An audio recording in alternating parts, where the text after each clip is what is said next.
Hey everybody, Mr. O'Donnell here, walking you through how to be able to use our new camcorder, the Canon VIXIA. That's this right here. Like we talked about, these are the cameras that we are going to be using as our primary um, device for the rest of the year. We're going to talk a little bit about some of the DSLRs later on in the year, but for the most part, this is what we're going to be using. This is the pocket size, relatively affordable camera that does a pretty decent job, and we're going to be using this more than anything else. You need to be able to watch this video so that I can be able to walk you through the steps, how to be able to use it, and be comfortable enough so that you can go out and film all the sort of things that you're going to need to this year. As you can see, the camera that you see here, the Canon VIXIA, it's a relatively small, compact camera. Looking here on the side, this is the name of the camera. It's called a VIXIA. We have several different Canon cameras, so just don't say that I just need one of the Canons, because that's just the brand model, but we need the type. The Canon VIXIA. What's really nice about this is the size, but also the idea about the zoom on this thing. And I talked a little bit, but you can see up here on the top, it says a 32 times zoom, so you can get relatively quite close to this thing. It has an image stabilizer to be able to give a the ability to get really kind of a nice steady shot on this. So in order to be able to access this camera, what you're going to have to be able to do is to go into our equipment room that's behind me in the classroom. When you go in there, this is where we've kept the iPads in the past, but now if you notice when you go in here, there's going to be a series of cubbies. The cubbies, I have decided to break them up by color to be able to help with the different cameras that are out there. You are going to be looking for the green cameras. That's these right here in the green cubbies. You're going to take the camera out of the cubby and taking a look at the number that you can see. You can see we have put different tags on these. These are called asset tags. And every camera that we have in our inventory has been numbered. So which camera should you be getting?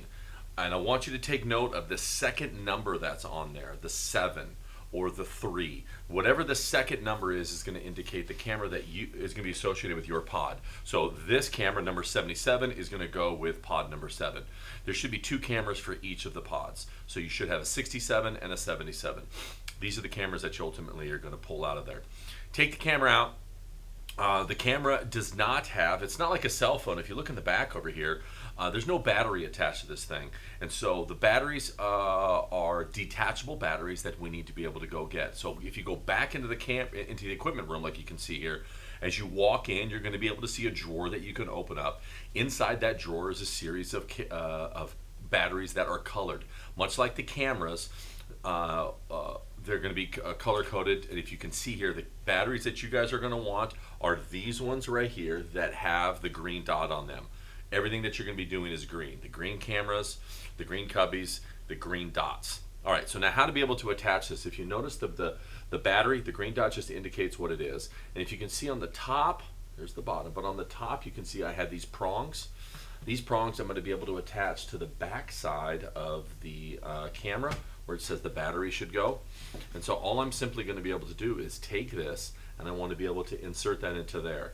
The very bottom, if you can see, there is a little bit of a sliding latch. So with this thumb, I'm going to pull my latch back, take the camera in, and slide, let go. You should hear a little bit of a snap. Now that battery is in there.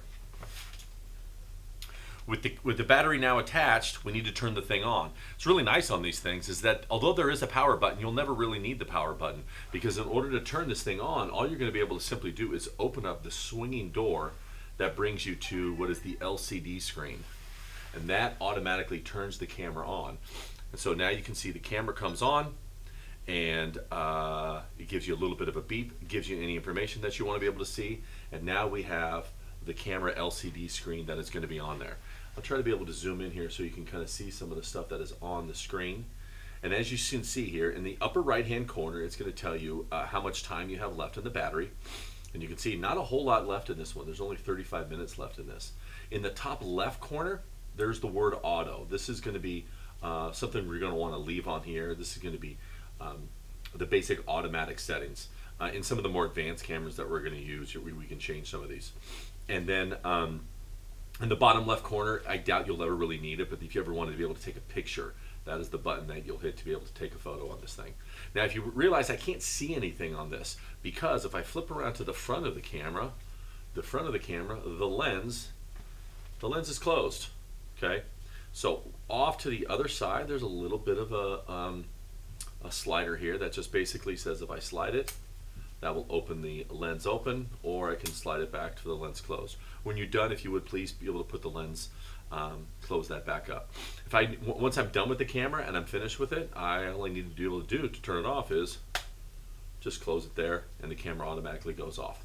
Okay, so relatively easy. And then when you're done, you would be able to do the opposite regarding the battery. It says battery release, so I'm going to pull back this slider and then pull the battery down towards me, and the battery is now done. What to do with these batteries when you are finished is I'm going to ask this. I want you to put the batteries back into one of two places. Do not leave it still on the camera. We want to be able to put the batteries back inside that same drawer that you just had them, only if that battery has 50% or more. It basically saying it's still usable for the most part in a class period. If it's less than 50%, like this one, you're going to find a box that is in the equipment room that you can see right here, and you're going to drop this, gently put this inside that box. I'm going to have my TAs at the end of the day charge these batteries and put them back into the cabinets for you guys to be able to use in the future.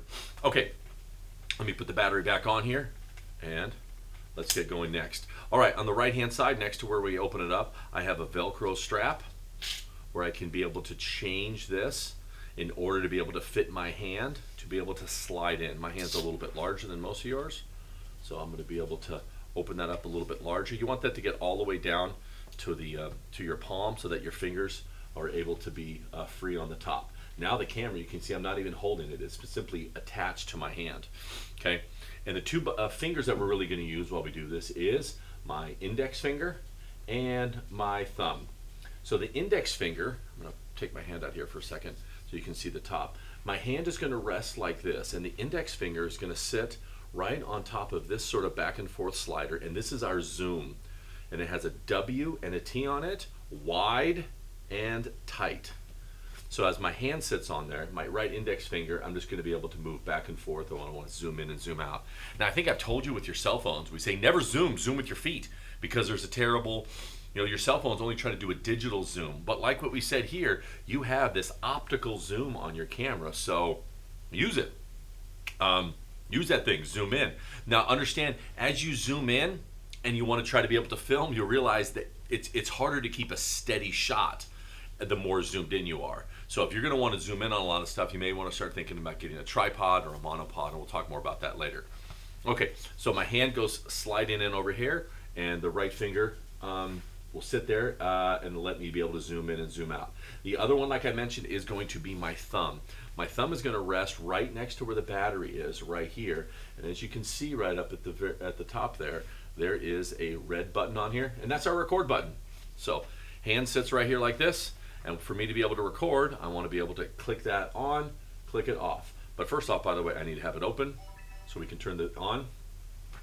Make sure my lens is open.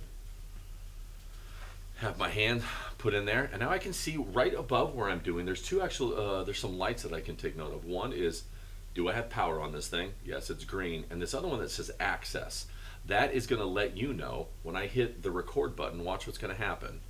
You hear a little bit of a beep, and now this button is flashing red, indicating that it is recording. Another place that it's going to let me know that it is recording, if you can notice, is right on the screen itself. There will be a flashing red button. I'm going to stop it by hitting my thumb on the other side here. You should hear a little beep, and now that it's done recording. Please take note of, always remember that when you're recording and when you're not. It sounds stupid and easy, like, yeah, yes, I know I'm recording. Every year I get a couple kids who accidentally do the opposite, which means when they think they're recording, they actually hit stop. And when they're walking around, talking to their friends, let's say I had a kid recently at a tennis match, and they're walking from court to court recording their feet. And then when they're ready to start recording, they hold the camera up and they hit pause. So while they're thinking they're getting some really good footage, it's actually all paused. And then the kid will put that camera down, hit the button to think to stop it, and it's actually recording. I can hear him talk to his friend about what he's doing for the day. So please be aware of, be able to, when you're recording and when you're not. These cameras do not have any indication on the front to let the person that you know filming that it is recording. Almost all the other cameras in the future, so the nice ones, will have some sort of a red light to let you know, to let the person know that it's recording. If you can also notice up on the front here, there's 2 built-in microphones. Microphones are okay. We're going to talk about mics a little bit later on, but basically everything that you need is directly within this camera. Okay. Next thing is, once we're all done with this, we need to be able to utilize this footage. Take a look at it. So if as the doors open up over here, I have this panel on the other hand, and I can see a couple different things. There's an on-off button. You'll never need it. There's no reason for it because we just close the door back and forth. The one below it is one that you do want to check out. That is our play button. If I hit that, I'll hear a little bit of a noise, and now what's going to come up, it's going to show me the different scenes that I have recorded on this camera. Since I'm just shooting on a white box, you can see that this right here is the scene that I've done. I can go back in time by scrolling, because this is a touch screen, and I can go back and forth. And whenever I want to be able to see one of these, I simply just tap it, since it is a touch screen, and it's now going to play, and you can be able to hear as well too. And if I want to be able to touch it, and then I can see there's a stop button to be able to see what I'm doing. This is just a quick indication to let you know if what you've been recording, you can hear it and you can see it, kind of the thing. All right, next up, I want to go back out to the record. I can hit play. That'll take me back to my recording option. And I want you to take a look down here at the bottom of some other different things that we can take a look at. I have one that says mic, AV out, HDMI, and USB. These things allow you to do one, plug in an external microphone, we'll talk about later. Headphones, if you want to put some headphones on and hear what's happening. If you want to plug this into a television, an HDMI, you can be able to kind of see what you're recording either live. This is the main one that I want to be able to take a look at, because we want to be able to get the footage that we've recorded on the camera off it onto the computer so we can use it in Adobe Premiere. There's 2 ways to do this. First way is, if you notice here it says an SD card open. If I open that little door, inside this is what we refer to as an SD card, the memory of the camera that we can record to. You can take this out and put this onto a little adapter and put it into the computer. We are not doing that. Let me repeat: never take the SD card out of the camera. Period. Actually, exclamation point. Yes, don't take it out. The reason being is these things, I've had a lot of history of them getting lost and misplaced and damaged, so I want to always leave that in there. So let's pretend we never even saw that thing. Door's closed, it's gone. This is what I want to be able to pay attention to, because on your computer, if you look at the computer that you guys are sitting at, you have a cord that is sitting there that looks just like this. There is a USB cord that is plugged in the computer, and it's just going to be sitting there hanging out. This is what you are now going to plug into your camera. So if you take note of this, there's the adapter on the top. It only goes in one way, so it's going to be the white part on top. You can see right there. Actually, it's going to be the white's going to go on the bottom, and so it only goes in one particular way, and plug it into the camera. From there, you do need to also hit the play button. And basically what this is now turning into, we're going to plug this into the computer, and the computer wants to think that this is just a normal everyday thing that you can get files off of. Take example, this thing. This is a flash drive. You guys have all seen them, right? You know what a flash drive is. When you plug this into the USB, the computer says, hey, the USB stick, what's on here? Let's go find the files. That's the same thing. On the other side of that cord is this. It's the exact same connection, a USB connection. So when we plug this into the computer, we need to be able to access it. So once you take a look here at the computer, when you plug this thing in, first off, you'll notice in the corner, it's going to probably try to set up and say, hey, you're installing something for the first time. Let the computer Windows do what it needs to do. It's going to take a few. Then it's going to say, you may possibly get this message of what do you want to do when you plug this thing in. I recommend click on the folder that just says open. Okay, open that particular folder. If it doesn't open up automatically, you're going to want to click on documents, and then from documents you're going to want to click on the camera itself, And then you're going to open up these series of folders to try to be able to access where all these files are.